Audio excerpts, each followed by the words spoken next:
for joining the Broadway Drumming 101 podcast with your host, Clayton Craddock.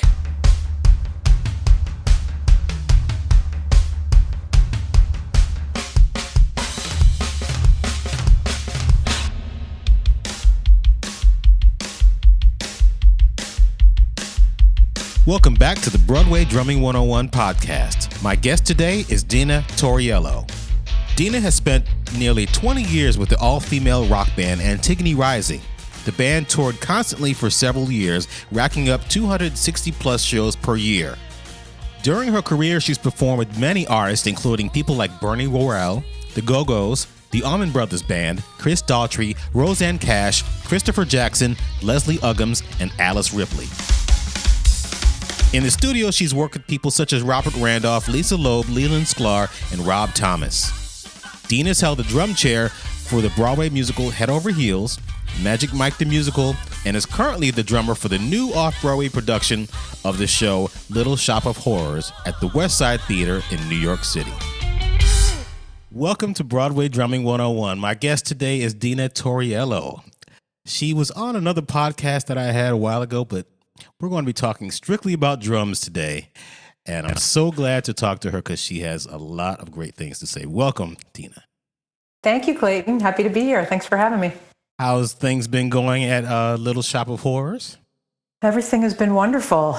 Everybody has been healthy, and people are showing up, and we're selling out, and we're having a blast. It's good to be back to work. What's the name of the theater that it's playing again? We are at the West Side Theater, which is 43rd and 9th. Aha. I think I saw a show there. I can't remember what it was, but it was like a play about dating. And I went with my girlfriend, and we had a really good time because it was like kind of an interactive thing. But anyway, it's a nice theater, and I wish that you run for many, many decades. Thank you. I don't know if you want to stay there for decades, but we'll take it month by month. We'll hope for the best. These trying times. We'll just, month by month is good. Yes, there you go. Well, many decades ago, you started playing drums. I did. What was the first thing that made you say, you know what, I want to play drums? Karen Carpenter. And you saw her on TV, or where'd you see her? My parents were music fans, and they had an array of 8-track tapes, just to give you, a clue on how far back we go on this. And the Carpenters were in the repertoire, and I fell in love with Karen's voice and the music, and somehow came to learn that she was a drummer. And after harassing my mother, God rest her soul, she managed to get tickets for us to go see them live. And during the concert, she, always did a bit during the show where she'd be featured on drums. Early on in their career, when they first broke, she would be on drums the whole show, and she sang from behind the drums, and that was that. And then management decided they needed her to be a front person and really get her out front to sort of lead the show. So she would only be featured for a little bit during the concert from that point on. So, but I just remembered being blown away and having the aha moment sitting in the audience. I think I was all of 7 years old, and I went, that's what I want to do. And I actually was fortunate enough to get backstage and meet them as well. So she really had a tremendous impact on me. She was as lovely and wonderful as she was talented, and really she single-handedly changed my life. That was all Karen. Wow. Did you start taking lessons shortly thereafter? When I was 8, yep. Did you start out on a pad like many people did back then? I sure did. For months and months and months. My drum teacher wouldn't let me anywhere near a drum set. He wanted Same with me. Yeah. Old school, right? Was the pad at an angle? Did you play traditional grip? I did. It was a little block of wood with rubber on it, and it was angled. Yeah, that's... So yes, that's how that started. He wouldn't let me anywhere near a drum kit. And I think it was, unlike our immediate gratification society of today, where, as a teacher, over the years, kids want to, they want to get right on the kit and they want to play this song and that song. And I'm like, whoa, slow down. Let's work on your fulcrum and your grip and make sure you're cool. And focus a little bit on technique before you hop on those drums. But I think for me, because of my age, I think he wanted to be sure that I was really going to be committed and really into it before my parents invested in a drum set and, all that kind of stuff. So lo and behold, they finally did, and that was that. And your first drum set was? A Silver Sparkle Slingerland. Unbeknownst to me at the time when I got it, Karen also played a Silver Sparkle. She was a Ludwig artist, but I ended up with the Slings, and I believe they are a 1967 variety. They're amazing, and I still have them, of course. You were playing in, I guess, junior high school, or is that then you went into high school playing with different bands, or did you play in like an ensemble? I did sort of an array of the school stuff. In grammar school, I did regular, school band, orchestral stuff. My school had they had just a smaller ensemble with, strings and, selected instrumentalists. So I was part of that. And they didn't have any kind of a jazz band thing, so I didn't get to participate in that at any point. But by the time I got to high school, I did 9th grade in school band, and I don't know, I felt like I was reading the same music that I started when I was in 4th grade. It never got really that much more challenging for me. It was kind of the same thing year after year after year. And I just honestly kind of got bored with it and was already playing in garage bands at that point and starting to do gigs and things like that around town and whatnot. So my interest kind of went to the rock, cover band thing, and I phased out of the school situation.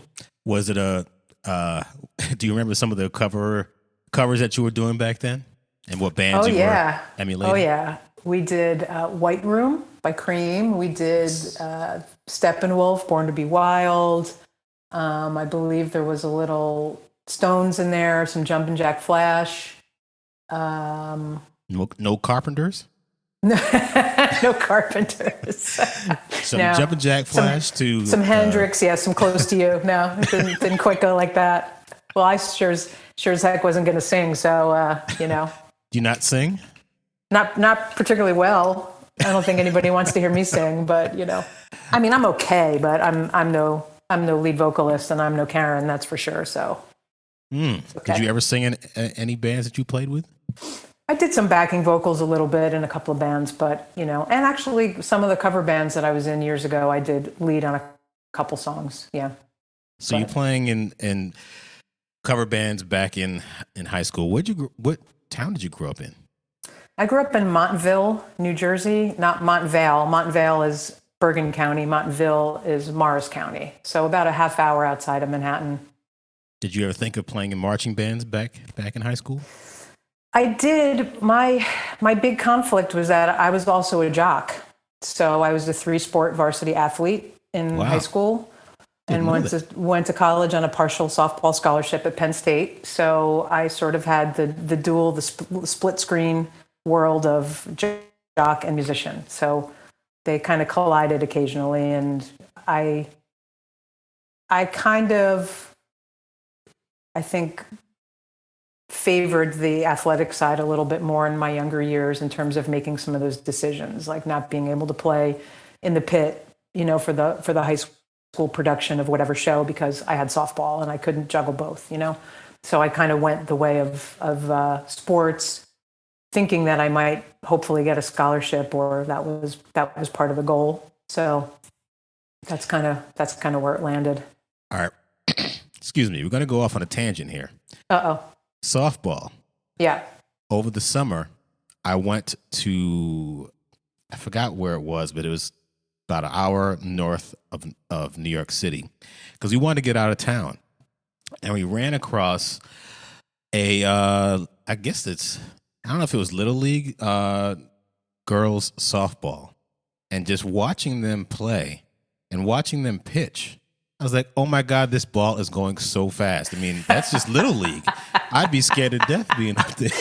I can imagine high school and college. Yeah, it's intense. When I played, they they've since changed this to softball in its original, fast pitch softball in its original form was very different from baseball. Baseball is very, home run oriented, run production oriented, and softball was really about precision. It was about, 1-run games, 1-0, 2-0, 2-1. And everything mattered. You had to be able to execute a bunt to move a runner. And you had, it was like all of that perfectly precise execution, discipline, and things were happening at warp speed. So when I was playing in college, the pitching mound was 40 feet. It's now 43. But girls were throwing upper 60s, low 70s, which equates to, in terms of reaction time, well over 100 miles an hour at baseball. So the reaction time, and pitchers are throwing rise balls, drops, drop curves, change ups, screwballs. So you get an array of movement, an array of planes coming at you at like light speed. So it was really awesome. It was a great game. I loved it. Really loved it. Excuse me. Again, we're going deep into softball. Tangents. Yeah, deep dive. Well, getting to drumming, I just find this fascinating. Since you know so much more about it than I do, the length of the distance between the home plate and the pitcher's mound, I never couldn't. Again, I don't know all this stuff, but if it's shorter and you're throwing at 60 miles an hour, it's equivalent to, a guy throwing from further away at 90 miles an hour, or you said the reaction time. Yeah, so it would be the equivalent from in my day and age at 40 feet at the speeds that they were throwing then would be the equivalent of a baseball player at 62 and change, whatever the pitching mound is in baseball, 62 feet and inches, would be the equivalent of a baseball player throwing, I think it was like 110 or 105, so like stuff that you don't see in baseball. So it was pretty bananas. Yes, I played against, in my summer league, I played against girls that went on to be on the Olympic team. So it was like that kind of crazy competitive, high level insanity. And it was very challenging and awesome. Getting back on the drum road, well, what made you... Rant over. Edit. No, I'm not going to edit this. I might, but I find this fascinating. Okay, you can feel free. No, this is all part dealer's choice, It's all part of your life story. So you were, the dual track of athletics and drumming, and you eventually chose drumming. You went to, did you go to Penn State on a scholarship? I did. Oh, really? I did. And it was on a softball scholarship. What made you stop playing? Not an injury, please. Don't tell me that. Well, I mean, I played for I played 4 years of college, and then I played a couple of years after college. And the team that I had been playing on, the summer team that I mentioned, playing against the Olympic level people, my coach stopped running the team. The team folded. And I loved that team, and that's who I wanted to play for. And I didn't play the following summer and gotten picked up by another local team because you can expand your roster when you get to the nationals and all that stuff. And I got picked up to go to nationals. And that was the last time I played competitively. Since then, I mean, long after, I did have a rotator cuff injury to my right shoulder, and I have some screws and metal and things, keeping this together. So it's really hard for me to throw like I used to throw. It gives me trouble. So that officially put an end to any hopes I had of coming out of retirement. I didn't really, but I just, there's no huge life for softball after college. There's, some pro stuff here and there, but it was long after. I was too old at that point, so. Did you pitch? What position? I pitched in high school a little bit, but I was primarily a third baseman. That was really, I kind of played a lot of different positions wherever the team needed me. So my freshman year, I platooned at first base and third base. Sophomore year, I played second base. I caught a couple of innings in my junior season, but junior and senior year, I was at third base. And that's where I liked that the best and had the most success there. Do you have like a top 5 softball players that you looked up to or still look up to? I don't know if I could give you a top 5, but Lisa Fernandez was definitely a favorite of mine. Dot Richardson, definitely a favorite of mine. Those are my two favorites. So in Penn State, did you play drums? Only when I came home. I didn't study music there. That's the big regret for me. That if I had to start listing regrets, that would be a regret. I wish I had a do-over on that one. I would still go to Penn State, but I would have pursued music. Again, the marching band thing. Yeah, I knew that you had to do at least 1 year of marching band, and I was afraid that it would, because Division I sports are year-round essentially. So I knew that I have a fall season, and it would interfere, and I sort of let that scare me off instead of really trying to work it out and kind of deep dive and see if I could come up with a compromise or figure out a way to manage it. And I just kind of let it scare me off. So that was a regret for me for sure. Now, why Penn State and not Iowa or Wisconsin? Or I don't know the top softball schools, but why Penn State? I really love the campus. I love the focus on academics with a really strong athletic emphasis. We have obviously a very competitive sports program across the board. And I wanted to go to a big school, and I wanted to be challenged athletically and academically. And I just felt like it was a really good fit for me.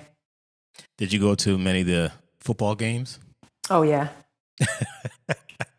I sure did. Nittany Lions? Nittany Lions. Now, what is a Nittany Lion? There's a mountain range nearby that's called Mountain Nittany. So their mascot became, and they say it sort of looks like a lion. The landscape of the mountain range looks like a lion, so it became the Nittany Lions. Do you still watch the softball team on TV, or do you not follow them anymore? If they're on TV, they usually aren't, because we're not one of the top. Sadly, we're not one of the top programs in the country. We're competitive, but not competitive enough that we're going to be on TV. But they have alumni weekends and things like that. And when I can go, I go back and see my teammates and check in on things. So you didn't play much at all. Only when you came back, did you play go play in any bands when you were back in town, or did you just play for fun on your own in practice? I just played for fun on my own when I come home. And then I didn't really start playing out in the world until after I graduated and moved back. Then I kind of got back into things and, kind of went on my way. And you said as soon as you got done with college, you were like, you know what, I want to play musicals. Well, actually, as a kid, I wanted to play musicals. So really? It's not, my mom was she was a Broadway aficionada. She saw tons of shows, and I have stacks of her playbills from the shows that she'd seen over the years. And she used to bring us in. My parents split when I was 10, and it became something that she would do for us. Money was usually pretty tight in my house. We didn't have an abundance of cash flow, and she would manage, once or twice a year, or whenever she could do it, or if the right show came along that she thought would be good for us to see, she would take us in, and we'd go to lunch and we'd go see a show. And that was pretty life-changing for me too. Kind of up there with, first was Karen, and then a couple years later was, seeing my first show. And what was the show that you liked the most? That's a tough one. I've seen a lot of shows over the year that I've really loved, but I think the one that had the most impact on me was a show called They're Playing Our Song with Lucy Arnaz and Robert Klein, and Michael Keller was the drummer. Oh, wow. Yes. And I was able to share with him this story of, we had front row center orchestra seats, and I was looking over into the pit, watching the drummer like warm up and sitting behind the kit and whatever, and thinking, wow, I'd love to do that. That's so cool. And it was Keller. Isn't that crazy? For those that don't know Michael Keller, he's one of the contractors that hires musicians for Broadway shows. And he hired me for Lady Day at Emerson's Bar and Grill, and hired many, many other people. He's a great guy, great drummer, and overall just great person. Absolutely. I got to sit with him when I was doing Head Over Heels. He was overseeing our orchestra rehearsals. So I got to meet him and, kind of eventually get to this storytelling with him. And he was like, that was me, right? I was like, what? It was kind of it was crazy, but yes. So my interest in Broadway started way back. And ironically enough, the first thing I did when I moved back home from college, my neighbor down the street was a really active piano player in the community. She played for the church in town, and she used to play. There was a theater, I think it was on the other side of our town that I'd never been to, but she was really involved in a lot of things. And she called me up and she said, "You're home for good now, right? You're back from school?" "Yeah, I'm back. I'm doing the show at the Rockaway Town Square Playhouse called Dames at Sea, and we could really use someone to play percussion. You want to come out? You want to come do it?" I was like, "Yeah, great." I'm like, "I haven't read in a couple of years. Can I take a look at I was like all nervous about, reading charts and stuff. And I was like, "Oh yeah, okay, cool. I got this." So that was the first thing I did when I moved home from school, was actually play a show. Oh, wow. Yeah. I always thought, just from my brief interactions in the past, I always thought you wanted to be a rock star. And I did. I wanted both. Both were very appealing to me. So I kind of had this dual vision of both things. But yeah, I mean, I think first and foremost, with my exposure being, Karen Carpenter, seeing Karen Carpenter on stage, I had visions of being a rock star. I always wanted to play Madison Square Garden and, all that kind of stuff. But then a few years later, being introduced to Broadway musicals, I definitely had that bug as well. That was always, present in my brain. I can't remember if you did or didn't. Did you ever get a chance to play Madison Square Garden? I did not. My band opened 3 shows for the Rolling Stones, and none of them were at the Garden, unfortunately. 2 were in Chicago. Wow. And 1 was in Baltimore. So right. We'll get to that. No Garden for us. We'll get to that stuff in a minute. But you got back after Penn State started playing in a musical, and after that, did you were also I'm assuming you were playing in different original bands back at that point, or how did you get involved in other things? My first segue from post local theater show was one of my best friends from high school, who I just found out, side note, found out a few weeks ago she passed away tragically. So I'm still like a little moved and shaken by this whole thing, but it was because of Gretchen. She called me. She was a phenomenal singer, absolutely phenomenal. And she said, "Hey, my band needs a drummer. Come down and audition." I was like, "Okay, cool." Another cover band. I always joke that New Jersey is like the cover band capital of the world. It's like, I don't know why every bar has cover bands, and it's hard to find original, like a good original thing happening, select bars here and there, but it's really predominantly cover bands. So another reason to hate New Jersey, for all you Jersey haters out there. So I went down and auditioned and got into this band and, played originals locally. And we were doing an outdoor thing. I want to say it was like Memorial Day weekend or something. It was an outdoor concert in a park kind of a thing. And there were multiple bands on the lineup, on the bill. And the band that was playing after us was an original band. And they had a drummer who was just kind of filling in for them. They were looking for somebody permanent. And they saw me play with this band, and they approached me and they asked me to join that band.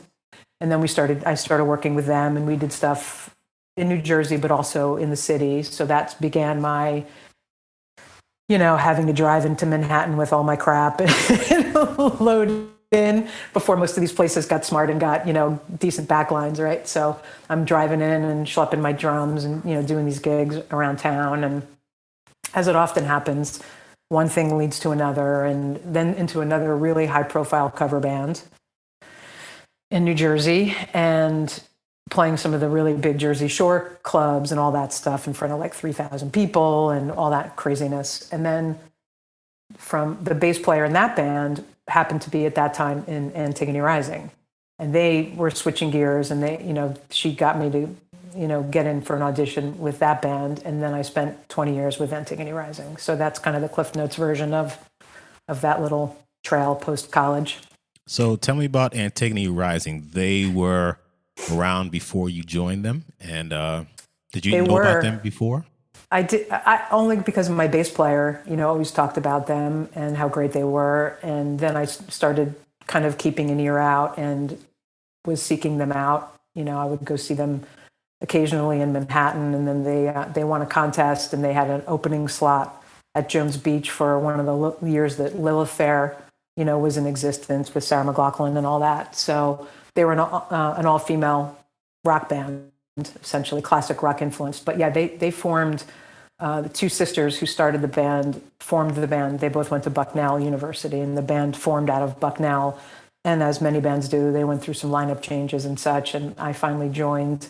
I entered the picture in late 1998 and was with them for 20 years up until I got called for my first show. So that was, I segued away from them and to Broadway. So you joined Antigone Rising and you worked with them for 20 years. You did all kinds of things, touring in vans, playing in small venues, large venues. You recorded on some records, I'm assuming? Yes, we made lots of records. We were signed. We had a record deal and, did that dance for a few years. And had some great opening slots and did some bus tours and, fly dates and TV appearances and sort of ran the gamut with all of that stuff. Our affectionate, the catchphrase that we would use affectionately amongst ourselves is pockets full of memories, because we weren't like rolling in dough, but we had pockets full of memories. So. All right, give me one of those pockets of like reach into one of those pockets. Give me one of the. I'm going to ask you two things. Give me one of the worst memories of those 20 years. Things that you like. I can't believe that happened. Well, perhaps under the category of dumbest thing we've ever done. Well, we had two moments like this. We were just so committed to trying to make it work and to make things happen for ourselves that we just wouldn't say no. So we had a gig in Albany, New York, and the next day we had a 6:00 load in like Greensboro, North Carolina. Yes, we slept for 3 hours. We joke about the Motel 87 off of the thruway that we slept in that we still joke about. We call it like a paper clip lock, chain lock on the door. It was like, why bother? Because it was as sturdy as a paper clip. And there were like all these sketchy people in the parking lot, and I don't know what was happening. So we slept for 3 hours and we jumped in the van and we went. And usually I can always rally. I'm like, I'd be sound asleep and whoever was driving would be like, I'm tired, I need you to drive. And I would just wake up and be like, I'm good, just get me coffee, I'll drive, whatever. And that morning I was just done, I couldn't do it. And Kristen, who was least likely to be able to rally, was like blasting Berlin's first album, and we just like blasted down the highway. And we rolled in, I think we pulled in at like 5:55. But we got there. And we did a similar thing. We were in Philly, and then we had to drive to Rhode Island to catch a ferry to play Block Island to open for the pop duo Evan and Jaron, the one-hit wonder, pop duo on Block Island. And we had to catch like a 7 a.m. ferry or 7:30 ferry to get the van and the trailer and all the gear over to. I mean, we just did the most insane things. We were just idiots. Would you do it again if you were? Absolutely. Really? Absolutely. I would do every minute of that again. It was amazing. That's cool. It's a younger person's game for sure. I mean, I couldn't do a lot of what we did now 20 years later because it's hard. It's, yes, sleeping on benches and, Kristen, my bandmate would always, when we'd be on these excruciatingly long van rides, she would just say, she'd look at me and go, I just want to like unscrew my legs and take them off because I can't get comfortable on these benches. It was just painful. It was really painful, but it was incredible. All the stuff we did and just being fearless and just not taking no for an answer and just doing it, just getting out there and doing it. It was incredible. All right, let's reach into the other pocket. Best memory. One of the best memories of playing with Antigone Rising was. All right, I've got two. We were opening for Aerosmith at the PNC Art Center here in New Jersey, and they were running really late with their sound check. So we were like, let's just not sit in the dressing room and waste time. Let's just go hang out backstage so that as soon as they're done, we can get on and, make this happen. So we were hanging out behind the stage, and Steven Tyler could totally see us. So he catches our eye, and he's like kind of looking at us, and they finished their sound check, and he puts his mic down and looked, and from like across the stage was like, hey, the girl band. And he comes running over to us, and he's like hugging us. And hey, I had a really great old school Pretenders concert shirt on. He's like, oh, I love that shirt. Great hair. He's hugging. Can I get a picture with you girls? I was like, what the hell is happening right now? It was just so awesome. And then the other memory was with the Stones. We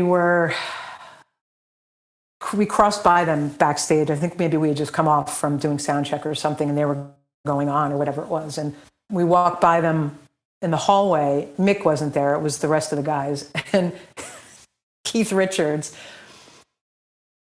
pushes his glasses down to the end, the end of his nose, and he mumbled something that none of us could even begin to tell you what he said. It was picture Keith Richards, and it's exactly what you would imagine. He was just like, yummy, and looking at the girl band, and he goes, and he walks away. Wow.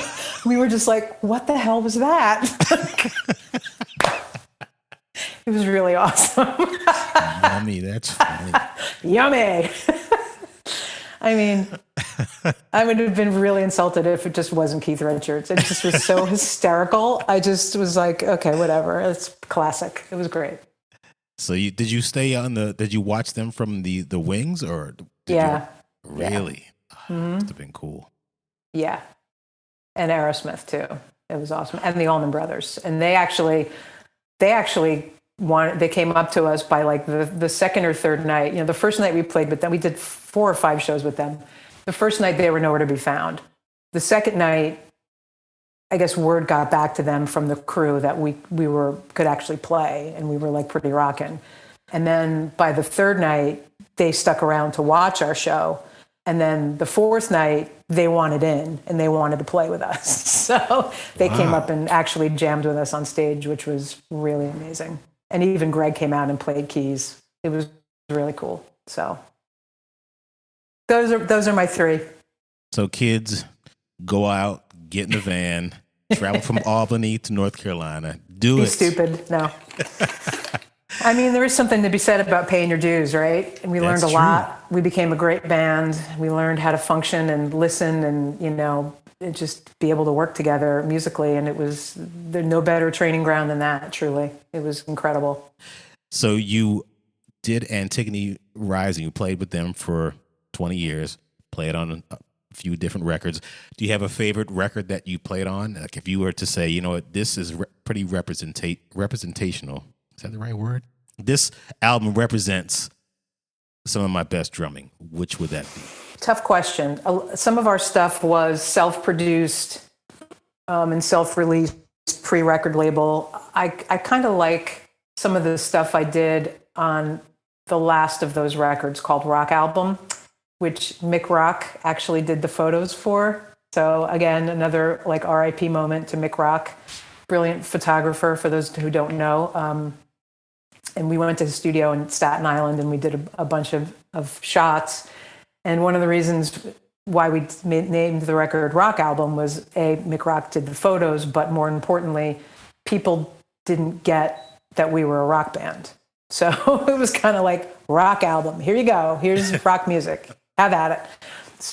So some of the stuff on there I'm fond of. It's raw and it's young, but I listen to it now and it makes me smile. Like I'm pretty happy with some of that stuff.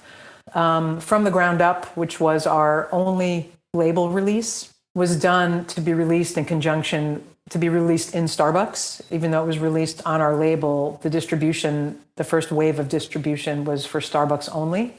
So we sold like 250,000 copies of a record by sitting in Starbucks coffee shops across the country. And it was done live in Sony Studios, and it was done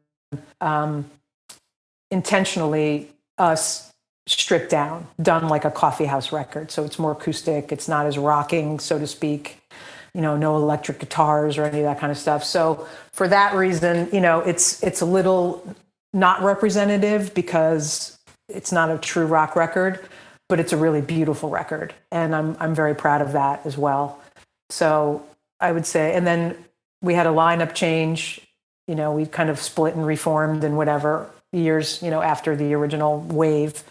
And the first record we did with the new incarnation of the band called 23 Red, I'm proud of the drumming on that record. So either any of those three, they're all different, each are different. So you kind of get a smattering of stuff if you were to drop a needle, so to speak, on any of those three. You said drop a needle. Talking about I know. eight tracks, dropping a needle. I know. I can't. I'm old school. I can't help it. Don't judge. Put the cassette in and you just fast forward. No, I can't. I can't do cassettes. Well, you can stream it. Right. We are on iTunes and Spot and all that stuff. So yes, you can find it out there in the world. We're all over that and YouTube and whatever. So yes. Wise guy. Is the band still around? They are. They're working as a trio right now. They're staying busy. They just did the Melissa Etheridge cruise. They're just coming off of that. And they have a nonprofit organization called Girls Rising, and they're doing incredible work. And we're still in touch, and we're on great terms. And, we keep talking about getting me, back in for a show here or there to, sit in with them again. And we'll see if that materializes this coming year. So hopefully it will, because I miss my girls and I have a great time with them. So hopefully we can make it happen. After Antigone Rising, you got into New York City playing shows. I did. What was the first show that you were on? A show called Head Over Heels, which opened in 2018. And it was all the music of the Go-Go's. The story had nothing to do with the Go-Go's. They used the Go-Go's music to tell the story, which many jukebox musicals do that. And they were looking for, since it was the music of the Go-Go's, they wanted, I guess, to be authentic in what the pit looked like, and they wanted an all-female pit. And that's how I got called. They wanted someone who had, I guess, the right experience and the right feel and flavor to play a book like that. And based upon what I've just, vomited all over your podcast as far as my experience and, all that stuff. You took it out of your pockets. That's what the pockets. That's right. What's it called? Pockets. I emptied my pockets. That's correct.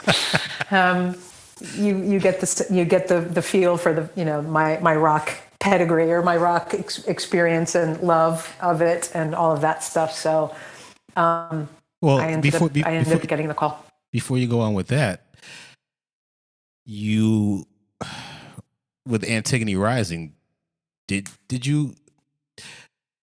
the band ever get pigeonholed where they wanted you to play with other female rock bands, which I guess there aren't very many? Did you ever play with the Go-Go's, like open up for the Go-Go's or anything? We opened for the Bangles.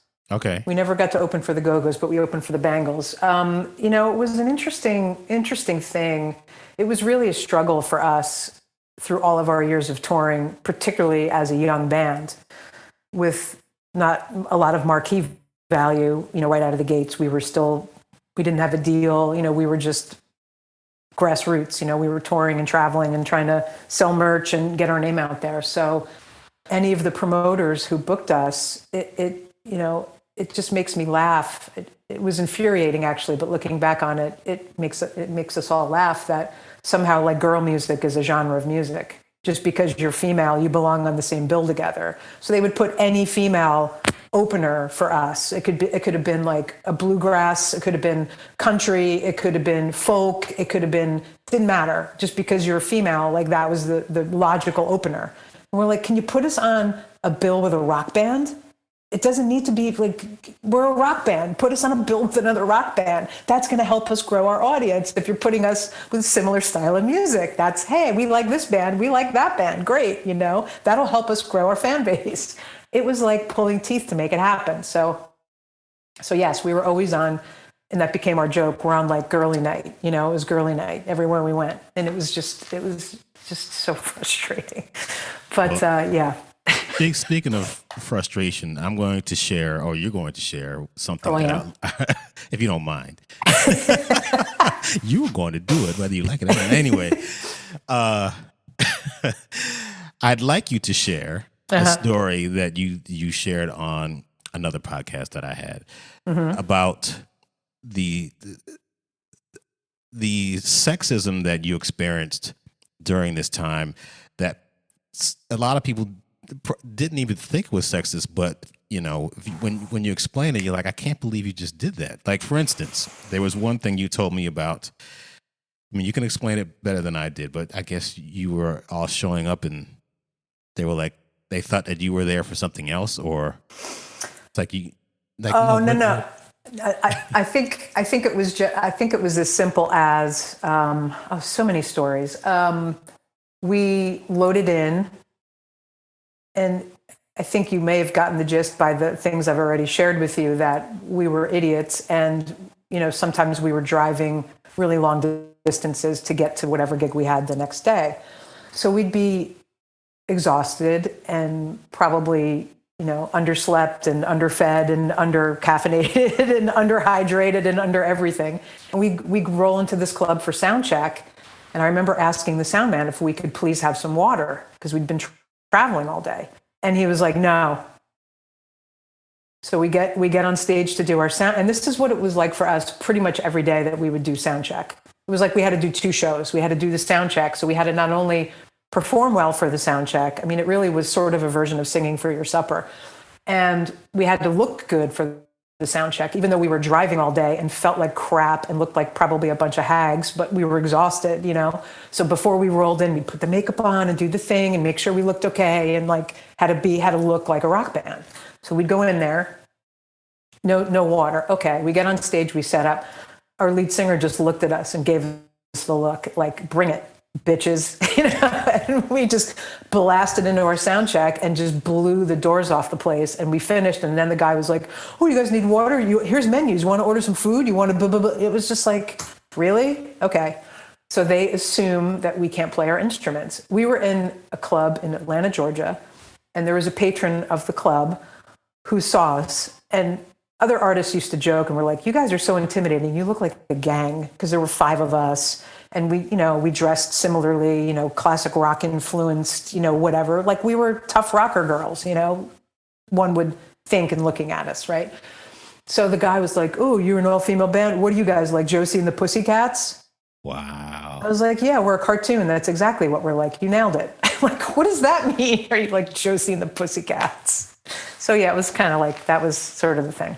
But yeah. That's one of the bad pockets of You know what? It isn't. It just was what it was, and it was just one of the things that pulled us together more and rallied us and made us more motivated to prove to everyone that we were capable and we were a good band and we deserved to be on a bill, that we could play our instruments, we could write great freaking songs, and we were going to put on a show, a really great show. And, I've got friends of mine, people in the industry who have seen tons of shows. And, my one friend, Bobby, will always say to me, he's like, my 2 favorite live bands, Green Day and Antigone Rising. He was like, that was it, period. Like, you were one of the best live bands I've ever seen. And he's a sound man, and he mixes live bands for a living and has run the gamut. And we had that reputation, and doing 260 shows a year, you're going to get that reputation. You're going to build it, and you're going to get good at what you do. So in that kind of adversity, just makes you stronger. It's not, we didn't really think that much of it. It was annoying, but it was totally fine. Definitely builds character. Mm-hmm. Yep. 260 shows a year? Yeah, for like 3 years, we ran that clip. I told you, we were crazy. Well, now you can do 8 shows a week. No problem. Right. Without having to crawl out of a van. I just, step off the ferry. It's amazing. A whole new world. You wind up getting the gig at Head Over Heels. Mm-hmm. And your experience doing Broadway, was it something that you were like, oh my God, what do I do next? Or how do I do this? Or was it something that you were somewhat prepared for based on what you did in the past, or how did you handle getting such a gig like that? Well, I talked to, everyone I knew who was doing it at the time for any pearls of wisdom that they could offer, knowing that, I hadn't had any experience really doing this. My dames at sea at Rockaway Town Square Playhouse didn't exactly prepare me for this. So, good starting point when you're 22, but, not exactly the preparation one would hope for in getting their first Broadway chair. But I don't know. I trusted that my experience, and particularly, in that genre of music, would be the thing that would get me through, and my ability to listen and my ability to work well with others and follow direction and keep my mouth shut and just keep my eyes open and my ears open and pay attention and, play well with others and, all the requisite qualities of being part of a Broadway production. I sort of trusted the process, so to speak. And some of my friends who'd been doing it for a long time were really big proponents of the idea that the best Broadway players come from that world of having toured and having worked elsewhere to kind of get your chops and get your feet wet and know how to be in a band, before stepping into that arena. So again, I trusted that I was prepared in that way, even though I didn't have any experience in theater proper. How long did that run? Not long enough. It was such a great show and so much fun, but about 8 months. Did any of the Go-Go's come and see you? They did. Yeah, they did. They were present several times. And actually we did a promo thing during, I don't know if it was still during previews, might have been at the end of previews just prior to opening, where we finished the show and the Go-Go's actually performed, and Gina Schock couldn't be there, so I played drums with the Go-Go's for the cool. two. I think it was two songs or 3 songs. I think it was 2 at the end of the when the show was over. Did you ever get a chance to meet Gina? I did. Yep, and I actually interviewed her. I did a feature on her for Modern Drummer magazine, so I interviewed her, and we spent a couple hours on the phone chatting, and and they were just inducted, as some of you might know, they were just inducted into the Rock Hall of Fame, and the Head Over Heels playbill is in the Rock Hall, so that was kind of cool. Looking back, it was, you said 8 months? Yeah. Did you have many subs come in to sub for you during that time? I had 3 subs that I was carrying, so that was it for me. I intended to work as much as I could, and I didn't want, I didn't have a tour on the books or anything that was going to have me out of town for any great length of time. I had a few fly dates here and there, and some freelance work, but nothing, crazy that I needed a lot of subs at my disposal. So I thought 3 was manageable to keep them working and to, not take off a lot. What were you looking for when you were hiring those subs? What qualities? Well, I am a big believer, for me personally, in trying to pay it forward. People were very kind to me and letting me come watch when I was asking around town. Prior to Head Over Heels even coming into the picture for me, I had started poking around and asking friends of mine who I knew to sit and watch them, watch the book and kind of get a flavor for what things were like in a Broadway pit, and was hoping to get some opportunities to sub, none of which ever came to fruition. But, I had sort of put my feelers out for that, and those people were really gracious with their time and allowing me to come into their space. And I know what it felt like for me as an outsider to the Broadway community at the time that I got Head Over Heels to be given that opportunity. It meant everything to me. And I try to bring in subs when I do a show who are trying to break in and who are looking to kind of get in. So I did that with one of my subs. I just wanted people who were capable and who I thought had, the right personality and, meaning all the things I mentioned before, could play well with others and, could take direction from the MD and, could be good students because you're going to get notes and you're going to, be asked to do things that maybe you weren't doing and you need to be able to make adjustments and do all that stuff. And people whose skill set kind of fit the book. So, there was a request initially for the subs to be female because at the end of Head Over Heels, the band was on a platform and they're behind a scrim and it raised. And then all of a sudden, there's a female band. Oh, look, kind of a thing, like the Go-Go's, but not the Go-Go's. And so, the director, I think, was partial to the idea of all female subs, but, in the spirit of doing right by the show and being inclusive and all the things that we all look to do when we're bringing people in, there were men that were involved too. It wasn't just, for women. So that, I had 2 women and one guy on my roster. After Head Over Heels closed, did you land another show after that? Interestingly enough, yes. The night of our closing party, Tom Kitt came up to me and said, "Hey, I have another show for you." I was like, "Oh, that's amazing. Wonderful news. What?"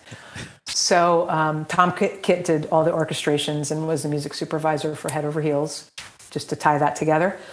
And he was at our closing night party and he pulled me over to let me know that. And he gave me the time frame, we'll get in and we'll do some work, we'll do a lab in May, and then we're going to go out of town and the show's going to run at the Emerson Colonial in November, and then we'll come to Broadway in the new year being 2020.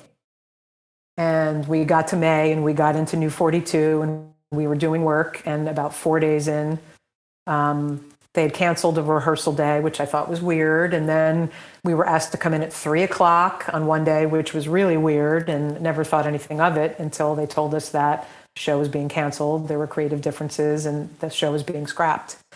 So there went my show. And I was like, oh man, easy come, easy go. Magic Mike. Oh, I've heard of that. Yep. Oh man, that sucks. But that was in spring of 2020? Was it March 11th? It got kiboshed in the spring of 2019. Oh, 2019. It was going to run at the Emerson Colonial in Boston in November of 2019 and then look to come into Broadway early 2020. So, I mean, who knows, what would have happened at that point. I mean, we know what would have happened if we'd been open. Right. We wouldn't have been open for long. But, that was a really good learning experience for me, thinking that you have a show, this is amazing, and then it doesn't happen.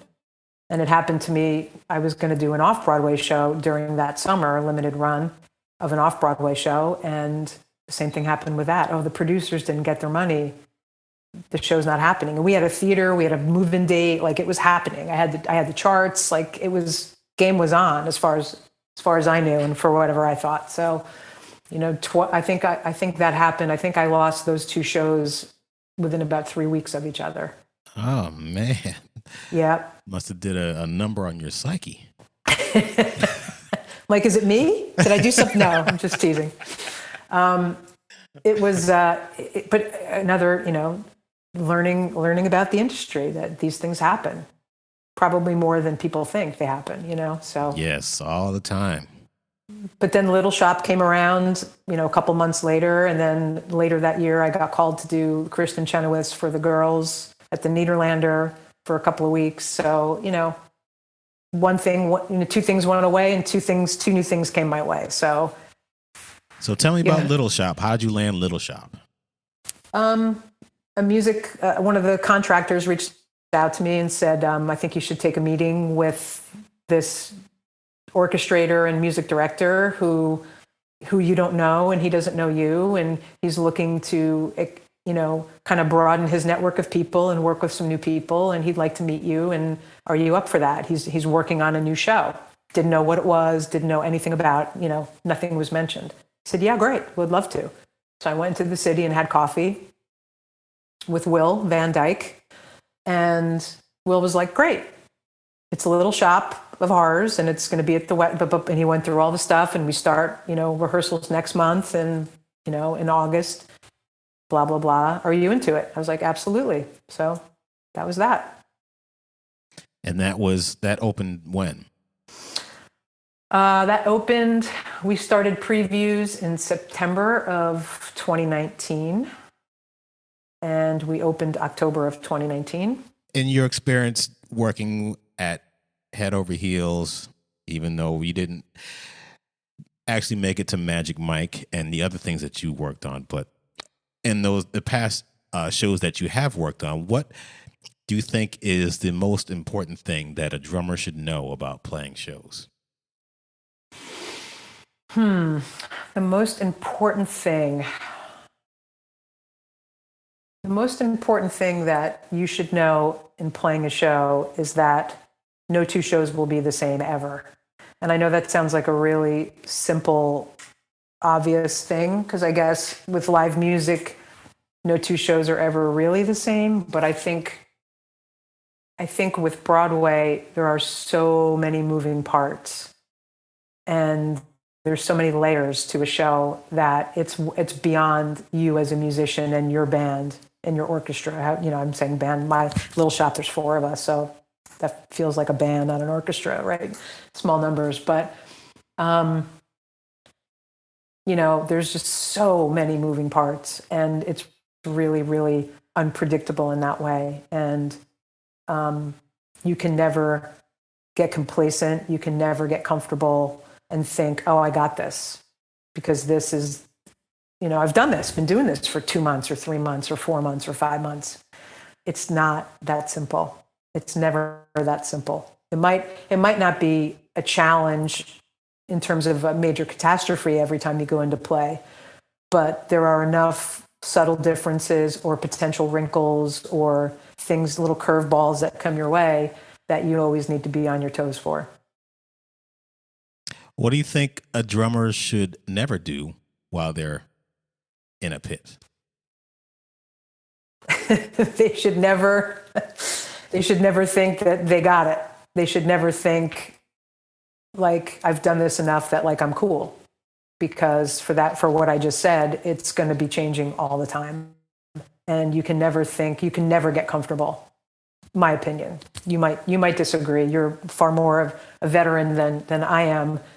But I think when you start to, for lack of a better term, phone it in, right? You get really complacent or get really comfortable is when you get into trouble. You take your eye off the prize. You look off your chart. Your mind goes somewhere else. Then all of a sudden you go, oh man, wait, where am I? Crap. Yes, that happens. It happens. You have to pay attention, because you have to pay. I mean, I know that's, again, like you're stating the obvious, but okay, I'm going to be honest. When I toured, all the years that I toured, there were times on tour when we were in a new market and maybe there were like a bartender and a doorman and 2 people in the bar, and you kind of phone it in. Like your mind is somewhere else. You're thinking about, I don't know, you're thinking about getting off stage and, taking a couple of Advil because you have a headache, or you want to go watch the Yankees game, or you got like whatever, the playoffs are now, I wish I could be, and your mind just goes somewhere else. But in that environment, for me, that was doable. It's not preferred, obviously. Okay, I'm making a confession. You never want to do that as a professional. You want to be in the moment and you want to be focused on what you're doing and present and all of those things. But look, 260 shows a year, you're exhausted. That's going to happen from time to time. But it's easier to do it in that environment because there aren't so many moving parts, and there's not so much riding on what you're doing. And, I take what I do extremely seriously. I'm sure you get asked this question all the time too, about how do you do the same show 8 times a week and not get bored and this and that? And doesn't it get so boring? And it doesn't get boring for me. I don't get bored by it. It's a challenge every night that I go in there, because you're seeking the perfect show. And really, in terms of absolute perfection, I still haven't had it. There's always things you can do better. There's always things you can nail better. There's always ways that you can be better. Even playing exactly the same thing 8 shows a week, there's always ways that you can be better. And if you get away from that focus and you let your mind go somewhere else, you're going to be so far from that. And the people who are on stage, who the show is really about, I joke about this in some of the clinics that I've done, over the shutdown. I was doing a lot of remote clinics, talking about how my work as a rock player prepared me for Broadway. And I jokingly say, if you think that a musical is about you as a musician, you're wrong, because it's not about you. You're supporting what's happening on stage. It's not about you and blowing chops and showing off your fills and, trying to be the star, which you might be able to get away with in a band on a stage. But you can't do that in a Broadway show. That's not about you. People are depending upon what you're playing for every inch of their choreography, for everything that they do, for the phrasing of their vocal, for like every bit of minutia that they're doing on stage. You will affect that in every single way, in the fill that you do, and your dynamics, and your all of it. So you can't take it for granted, and you can't take your eye off the prize. You got to be there. You got to be present. Some people have said on this podcast, when they don't feel present and they don't feel 100% and they don't want to phone it in, they take the night off because they'd rather not be there than be there and phone it in. Yep. And even for myself, when there have been times where I feel like phoning it in, I got to make sure I refocus or take the night off. I'm like, you know what? I don't want to be here tonight, and I'm not fully there, because like you said, there are times where I might hit a snare drum fill, and that triggers the lighting cue, which triggers automation to come on, right, and the spotlight to come on. And if I'm just like, thinking about, man, I can't wait but tomorrow I'm going to cook some fried okra, and like, no, you can't do that. You can't start thinking about fried okra, even though I don't like okra. One thing you can never do in the pit is think about fried okra, Clayton. That's going to be a quote from me. Stay away from fried okra. It's bad for your heart anyway. Right. So, Little Shop of Horrors. Mm-hmm. Do you use your own drum set for the show? I do. I have a mix. I have electronics as well. I am triggering Ableton. I am running Ableton for the whole show.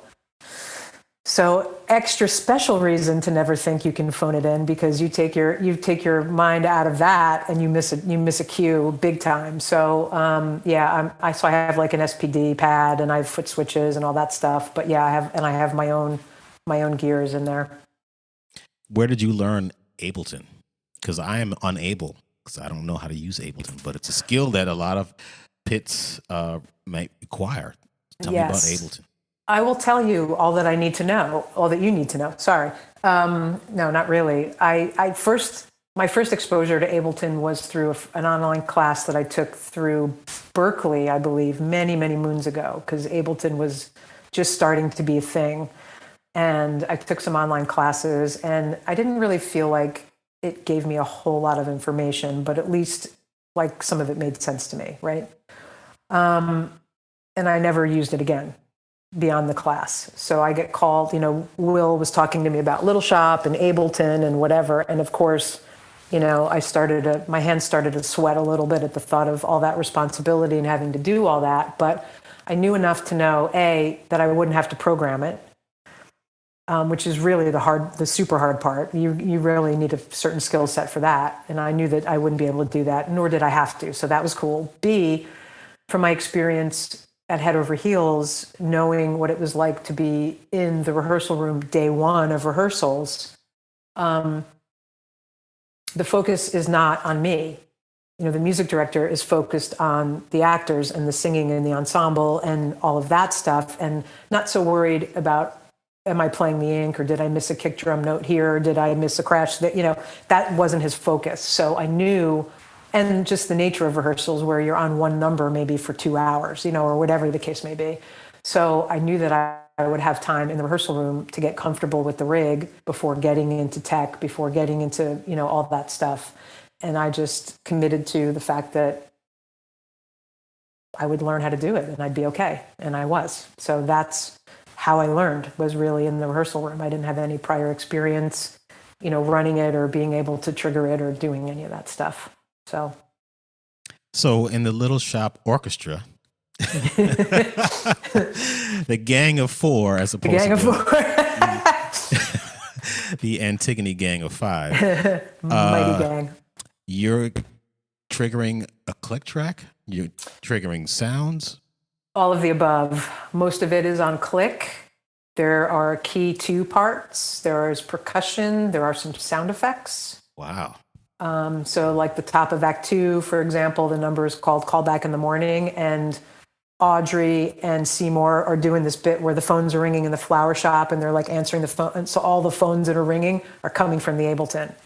No pressure there when you miss a cue and they're picking up a phone and it's not ringing because you screwed something up, So these are the joys. But yes, so it's kind of a mixed bag of stuff that's happening through the Ableton. It's interesting you talk about playing the same show every night, but trying to get it right. I recently recorded audio versions of the show for my subs that are going to start coming in for Ain't Too Proud. And when I started recording myself, I was like, okay, I'm going to get the entire show perfect to give it to them. But then you start making little mistakes here and there. You're like, damn, I could have done this better. Itty bitty, right? Just like the end of at the end of the song, I was like, I'm going to get this feel. I'm going to get it. But then you start thinking about it. Yeah. And you screwed it up. But, there are times where sometimes I listen back. I'm like, oh, my God, that sounds great. But you want to try to do the same thing the same way every night. And sometimes it's just really difficult to do. But it's a challenge to try to get that level of consistency the same every single night. Absolutely. Which is something I'm sure that you do every single night at Little Shop. Absolutely.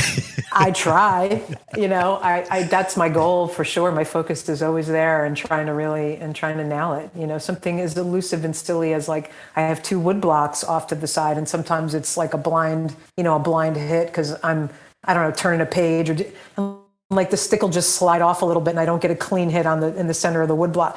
Something that's, silly. It's like, there goes my perfection, It's like, oh, wood block. wood block foils you again. You have your drums in the pit. Are you using Pearl drums? I am. I see you have that Pearl shirt on. Yes, this is brand new. Isn't it sweet? I love that. Very similar to this one. It's nice. I know. Got the baseball, the baseball jersey kind of thing going on, right? The stripes. Very Pearl. Cool. The shells are, for all you gearheads out there, reference Pure shells. Music City Custom I have the wraps. So they are, actually, I used them at Head Over Heels. The show had purchased 2 drum kits because I had one in the actual pit room where I was all by myself. And then there was one up on stage that I would have to run up 2 flights of stairs for the reveal at the end to get behind that kit. That's the one that I bought from the show. And it's sort of like a vintage orangey sparkle, orangey gold kind of a sparkle thing. It's cool. 5-piece, 10, 12, 14, 20-inch kick. So it's a little bit of a smaller setup. You have you have endorsement with Pearl? I do. I'm a Pearl artist. I also endorse Zildjian cymbals, Evans drum heads, ProMark drumsticks, drum tacks, sledge pad. Are you familiar with sledge pad? No. It's a really great kick drum dampening system. And it's vented. So the way that the foam is vented and the way that it sits, it allows airflow, but it also gets rid of the extra, annoying possible resonance frequencies, whatever. So that's a really great product. SKB cases, Ultimate Ears, and Big Fat Snare Drum. Ultimate Ears. Tell me about Ultimate Ears. Do you use my in-ears? My fitted. I use in-ears. I have just because of the click and Ableton situation, I had them set up for me in my booth when we did our seating. I did a second Aviom,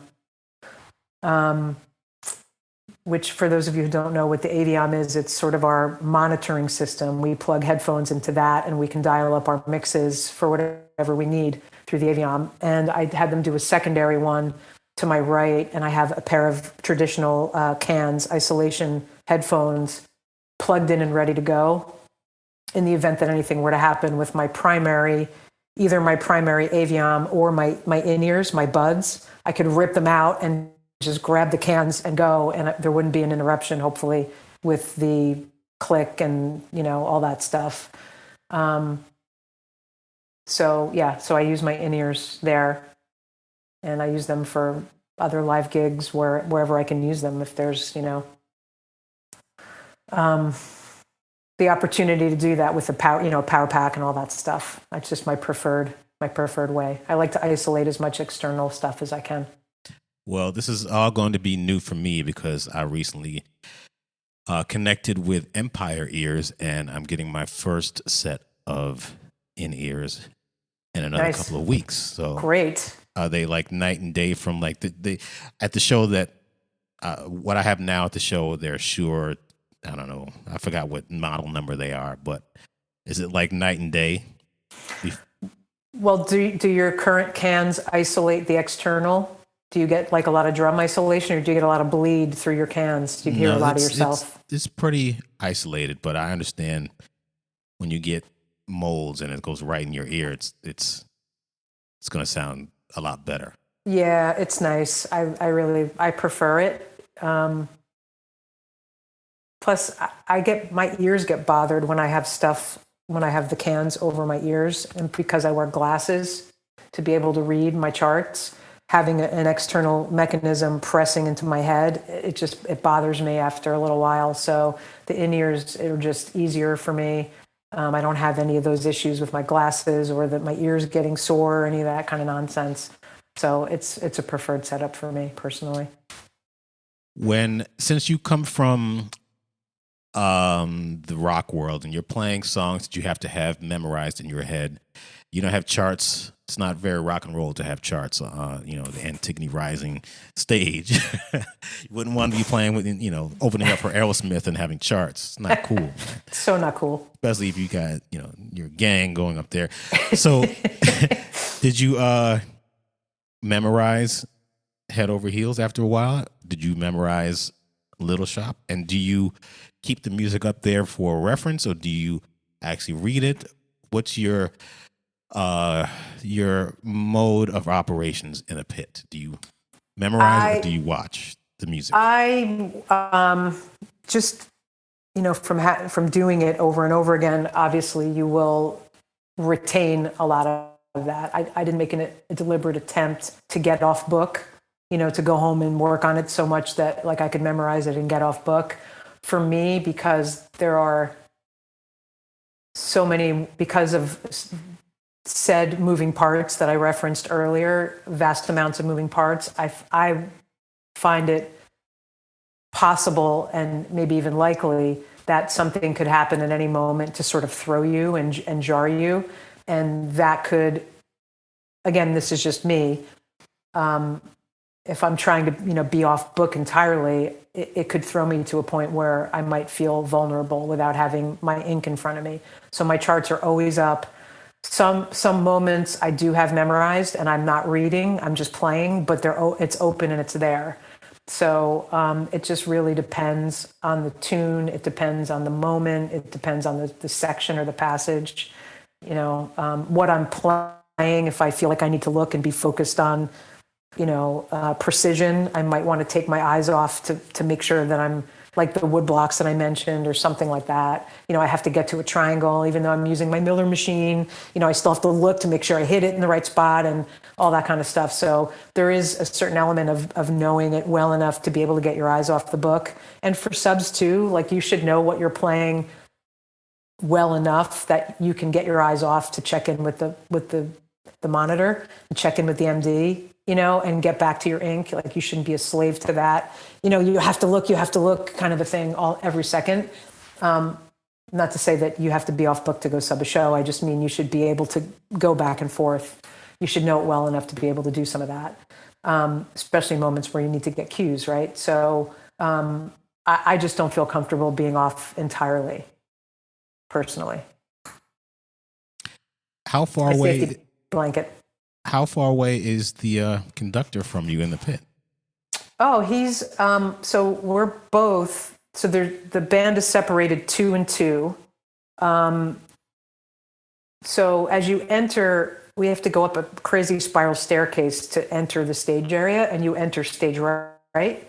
So directly above that staircase is a platform where the MD, who's playing piano, and the guitarist sit.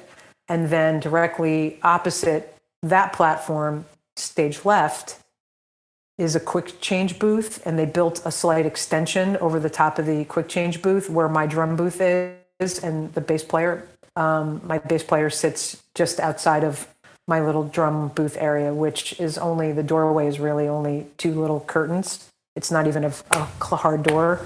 They had to build it out of like plywood and, whatever. So it's we call it the tree house. We have to literally climb up a metal rung ladder to get to the platform. So we're literally opposite sides of the stage from each other. One other question about Little Shop. On Broadway, I subbed for Rich Mercurio. It's one of the first few shows that I subbed. I remember the first couple of times the plant didn't work, or there was some problems. No. They had to like stop the show because the plant, I guess maybe the mouth was open and didn't close. Is there a big plant on stage? Is it? Oh, there's a big plant, and we have 2 puppeteers inside the plant doing it manually. They're actually really. Yeah, there's like a 25-pound counterweight in the back of the big Audrey too, like the big, when it gets to its, end stage size, it's really big, and it takes 2 guys in there maneuvering that thing. One in the front, I think one in the front, one in the back, or I think they go front to back. It's bananas how they do that thing. It's crazy, but it's so cool. It's really impressive. I need to come see that show. Yeah, it's really great. It's a great production. It's, from what I understand, it's very, very true to the original. There were 5 women in Antigone Rising? Originally, yes. Oh, okay. That was the original. Our original lineup was 5. There are 5 in Antigone Rising, your gang. If you had 5 drummers to form a gang, what are your 5 top 5 drummers of all time? You were going to put them against? I hate this question. I'm just going to say it. Why do you hate the question? I'm curious. I don't know. It's because it's such a subjective thing, and people get all bent out of shape and all worked up over, how could you pick that one? Oh, he sucks. It's like, ay. Well, before you go on, I'll tell people my top 5 are Tony Williams. So now.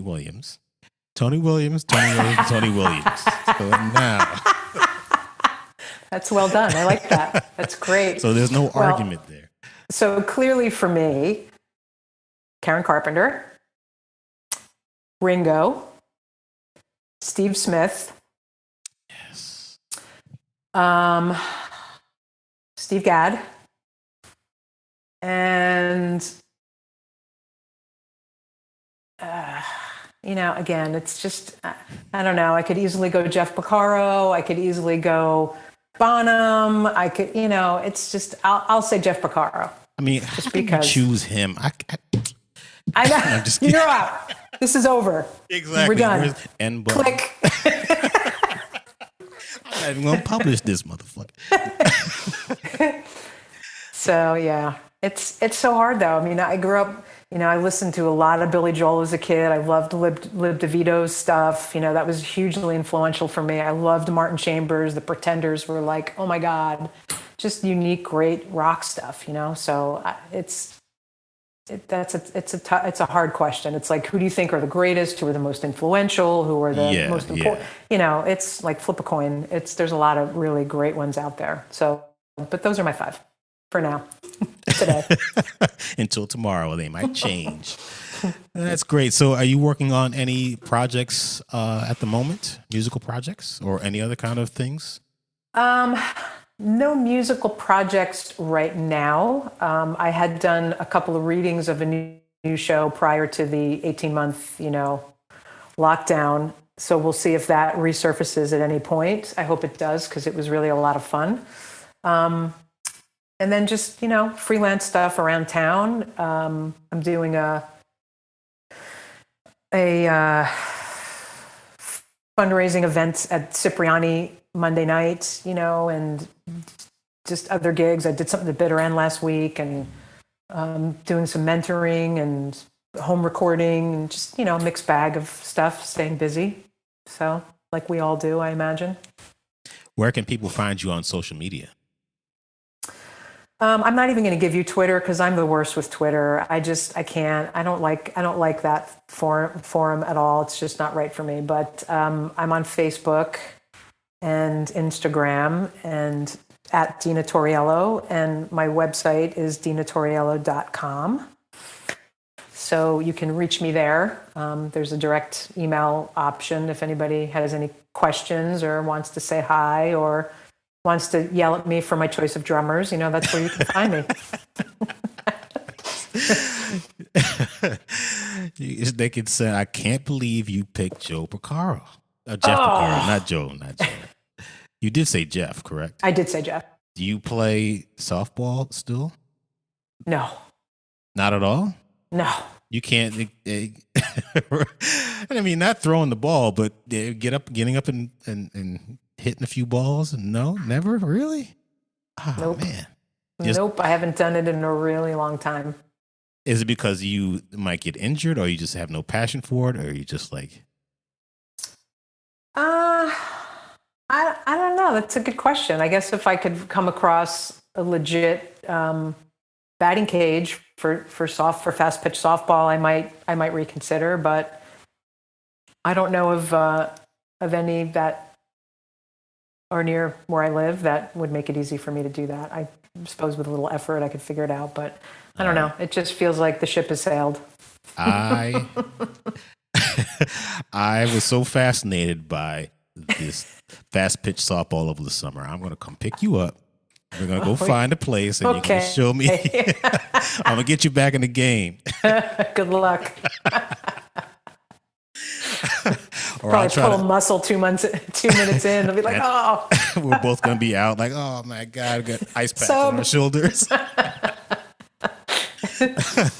Oh, man. Well, it was very nice talking to you. Thank you for being a part of my podcast. Thank you for having me. So much fun. People can reach Dina at her website. She's an amazing player. Go see her show. Do you still do clinics at all? I do, yeah. Once again, Dina Tauriello, Little Shop of Horrors, and many other great things in the future. Thank you once again. Thank you. All right, I'll talk to you later. Bye. Thank you for listening to the Broadway Drumming 101 podcast. Head over to the Broadway Drumming 101 YouTube page where you'll find unedited conversations that I've had with some of your favorite musicians. On the YouTube page, you're going to find bonus content that I don't feature on my Instagram page or here on the podcast. Don't forget to subscribe and click on that little bell at the top so that you'll be notified when a new video is uploaded. Thank you for listening, and stay tuned for more.